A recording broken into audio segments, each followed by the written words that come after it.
अध्यक्ष महोदय, वित्त मंत्री को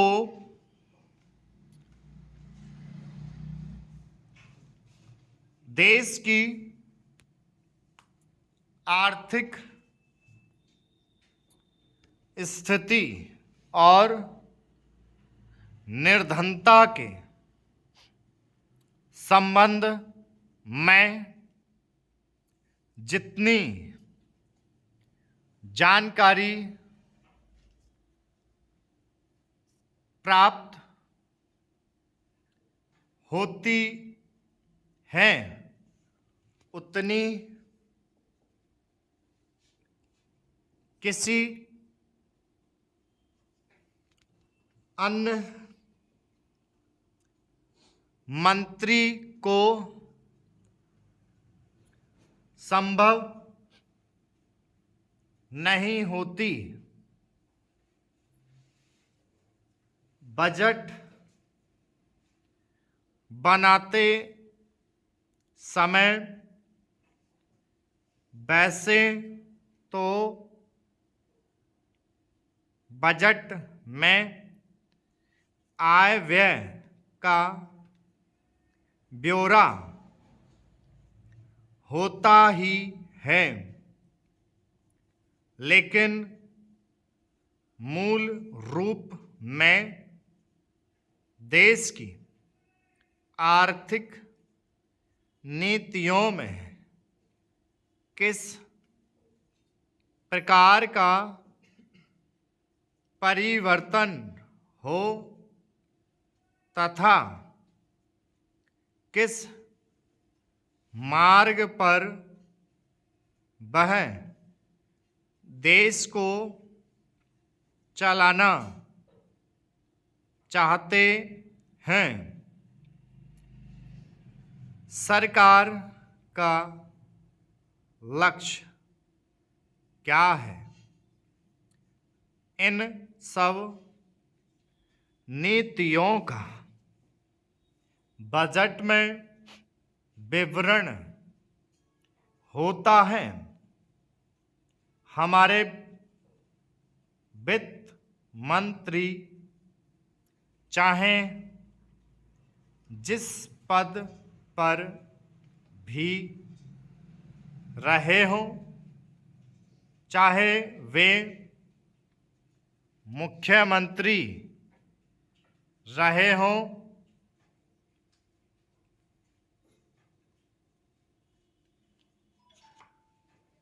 या केंद्रीय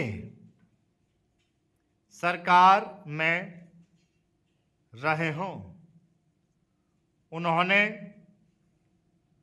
शानदार काम किया है। जिस समय उन्होंने बजट प्रस्तुत किया, उस समय देश को और विशेष रूप से गरीबों को उनसे बहुत सी आशाएं थीं। देश में लगभग 6 लाख गांव हैं।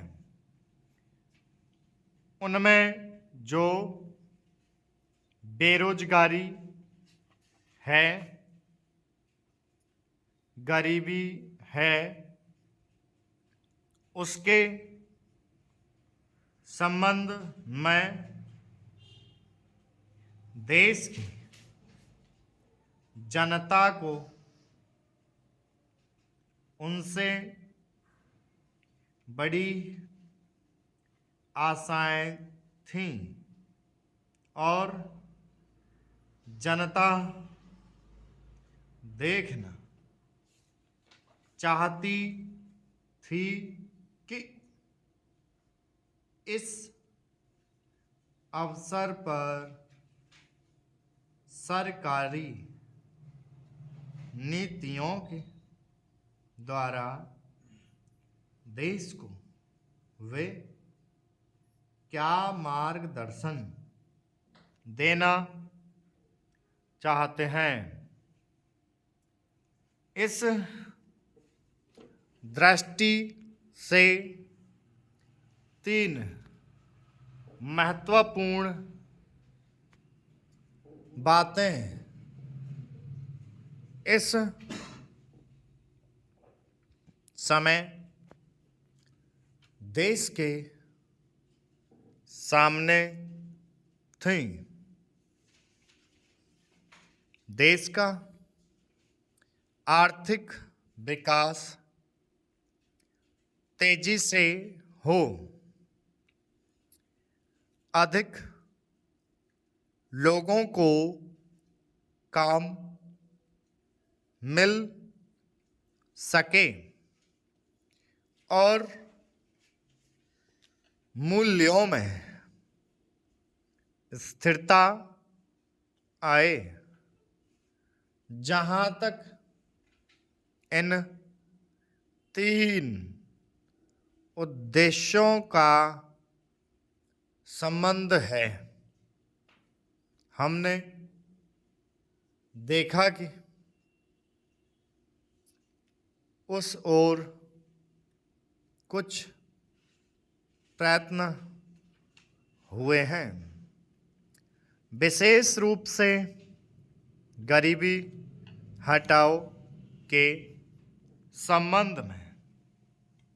इस देश में जो चर्चा चल रही है, इस बजट में कुछ सीमा तक उसका उल्लेख मिलता है, क्योंकि जितने भी प्रत्यक्ष कर लगे हैं वे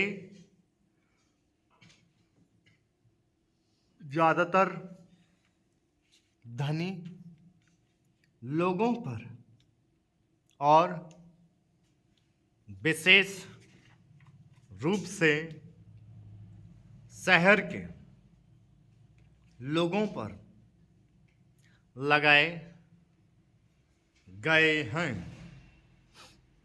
इस पर इस तरह से जो एक प्रकार की आर्थिक असमानता हमारे देश में चल रही है, उसको दूर करने का प्रयत्न अवश्य किया गया है। लगभग 5 दशक पूर्व जब हमारा देश स्वतंत्र हुआ था, उस समय देश में जितने सरकारी कर्मचारी थे वे ऐसा समझ बैठे थे कि अब तक देश में जिस तरह से अंग्रेजों का प्रशासन चल रहा था, उस तरह का काम नहीं चलेगा, क्योंकि कांग्रेस के जो नए लोग आए थे, जो मंत्री बने थे, वे लोग धन के मामले में त्यागी आदमी हैं। धन से उनको मोह नहीं है, लेकिन बाद में उन्होंने देखा कि हमारे मंत्री लोग भी उसी तरह से शानदार जीवन पसंद करने लग गए, जिस तरह से अंग्रेज करते थे। स्टॉप।